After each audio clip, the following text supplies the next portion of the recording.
Before I put these in the aquarium, I want to talk real quick about what I think is the biggest mistake people make when they culture microorganisms. Hey, it's Brock here with Uncommon Aquatics, and today I'm going to be adding to the series of videos I've done about building a food web.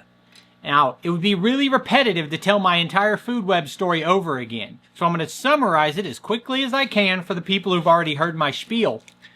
An aquarium needs more than just fish and water. It also needs plants and bacteria, and everybody knows that, but it also, beyond that, it needs microorganisms like shrimp and snails and daphnia and scuds and amphipods, isopods, blackworms, all different kinds of microorganisms that build a complete ecosystem. Algae is even a part of that. We need some algae in our aquariums, just maybe not too much. So what I've done so far is build micro aquariums that are filled with microorganisms, and I'm breeding those microorganisms in the small tanks. And once I have huge colonies of those microorganisms in the small tanks, I'm going to start introducing those into the big tanks. Now, one reason you need those microorganisms is it's for the health of the aquarium to process and break down the fish waste and the dead plant leaves and different things like that. But another reason I haven't talked about as much is that the perfect food for a fish is small organisms that naturally live in the same water as those fish. In a pond, nobody's feeding these fish. And they eat each other and they eat the baby fish and things like that. But primarily, they're eating whatever little things crawl and wiggle and swim in that water, like what's in this box. So in today's video, we're going to continue our process of building a full food web that will eventually get dispersed throughout my fish room. And in doing that, I'll also give you an update on my shrimp tanks. Now, I would expect this will be the last time I buy microorganisms, unless I have some kind of a crash. There are two ways to get these microorganisms. You can order them, which is what I've done, and the reason I'm ordering them is so I know exactly what I have, and it's kind of a controlled situation. But I also want to get them myself, because that's the second way to get them. Every body of water has the same microorganisms, whether it's the ocean, Lake Malawi in Africa, South America. The water that these koi came from, the whole world, it has the same microorganisms. It's unique that China has different fish than North America, but they have the same microorganisms. And so I can go out to any body of local water and create what they call resurrection jars. And I'm going to do some of those. But to begin with, I'm starting with purchased cultures. So these I ordered from Eastern Aquatics. I think there's plenty of places where you can order these worms, but I got mine from Eastern Aquatics. You know what? I'm not sure if in all that talking, if I've even said what I bought. So what is in this bag is blackworms. You can get a lot of different kinds of worms. Bloodworms, blackworms. Man, that is a lot of worms. I hope they're alive. The bag is so cold. We need to warm it up.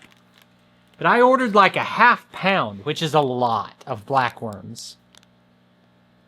So we're going to float these to warm them up, and then we'll get them acclimated into the tanks. So I floated this bag a little bit, and then got some aquarium water in it. And I think these are mostly still alive. You know, the way they ball up on the bottom, they're not moving a whole lot. Before I put these in the aquarium, I want to talk real quick about what I think is the biggest mistake people make when they culture microorganisms. And that mistake is treating the microorganism as if it's less important or less complicated than your pet fish. And I think what we need to be doing is treating these as if they were a valuable member of our aquarium community and give them warm, clean water with a cycled tank and a substrate and a food source and aeration, and give them a real chance to thrive, and they will. So ideally for me, that means setting up a tank that is just to breed these in. Now, ironically, right now, I don't really have a tank to dedicate to these, but I have several tanks that don't really have predators, and I'm going to spread those throughout. So I'm going to put some of these in each of my shrimp tanks. I'm going to put some into my guppy breeding tank. And don't even look at that tank down there, because I just took all the rock out of it and put sand in it, and that sand hasn't settled. I did that right before turning on the camera. I'm changing the setup I have down there. So I wouldn't want to put them in here. Like the koi would just devastate these if I put them in there. If I put them in here, the cichlids would devastate them. But I'll put them into every tank that doesn't have big fish in it. Let the population of these worms grow to the point that there are so many that I can feed them to my other fish without destroying the population of microorganisms. And hopefully I can get to the point where I can add so many worms that they can hide within the bigger tanks and actually live in that too, because they aerate your substrate and they're just good for the aquarium. So let's get these put in some of these tanks. We're going to start with my self-sustaining ecosystem bowl. I do almost nothing to this bowl, and it's full of plants and the water's crystal clear. It's got microorganisms in it. It's got an autosynclus catfish, a dwarf frog, and I think maybe a tiny little bristlenose, but I don't remember if that bristlenose was in there or not. So the way we're going to do this is just scoop some of these guys out. And ordering a fourth of a pound like this, that's a lot of worms.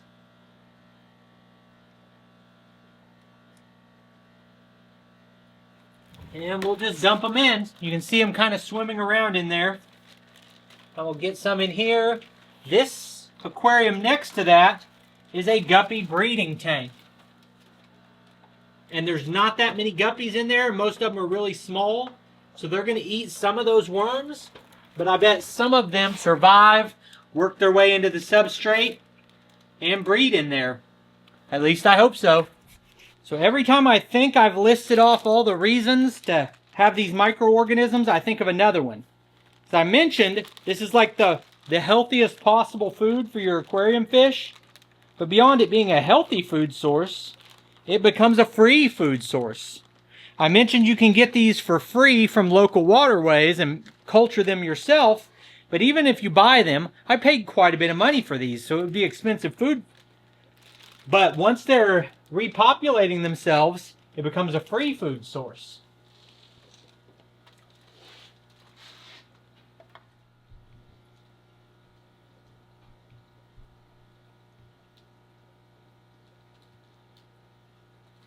Now that aquarium that you're seeing right now has some scuds in it, and it has about 10 cherry shrimp. They're Sakura grade cherry shrimp.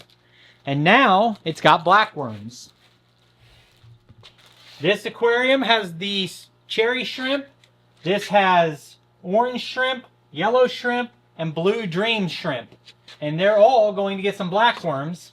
And then my father fish aquarium is going to get some blackworms. A whole scoop of them. Man, that is a lot of worms. Crazy, crazy amount of worms. My friend Robert from the Scallywags Fishbowl YouTube channel has been keeping these same worms in his shrimp tanks. And they've been able to coexist with the shrimp, so I'm not worried about it. As far as the shrimp, I've only seen a couple of dead shrimp.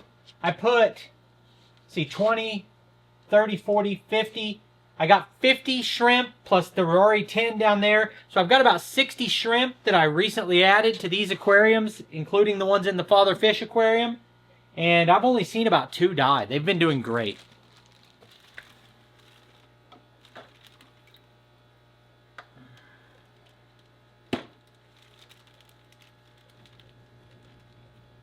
Man, each shrimp tank, geez, each one of these aquariums is getting as many worms in it as I thought I would get out of the whole order. That's so many. Unbelievable. Oh yeah, those guys are definitely swimming around. When I first got the bag, I was worried that a lot of these might be dead, but they're just squirming and crawling everywhere. And they're really going to be a benefit to this aquarium. Let's finish up by giving a treat to the big tank. We'll pour the rest of these in the 210. Oh yeah, those guys are loving those worms. And so those worms is a big amount of food I just put in here, and these fish have already eaten.